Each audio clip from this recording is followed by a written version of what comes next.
Right now, about 71% of Earth is covered by water. What if it all vanished?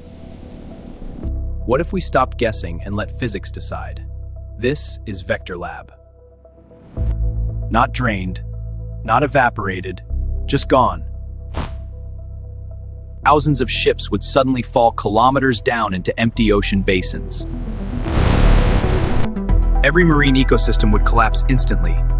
But this is not the biggest problem. The ocean floor is not flat. We would suddenly gain millions of square kilometers of new land. Oceans act like Earth's thermal battery. Remove them, and the climate becomes unstable. Days extremely hot, nights extremely cold.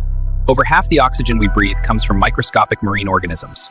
Without oceans, oxygen slowly drops. The oceans weigh about 1.4 quintillion tons. Removing that pressure destabilizes Earth's crust.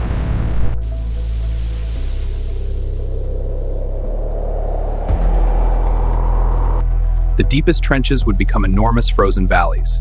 Bert, it would become a completely different planet. Physics doesn't negotiate. See you next episode.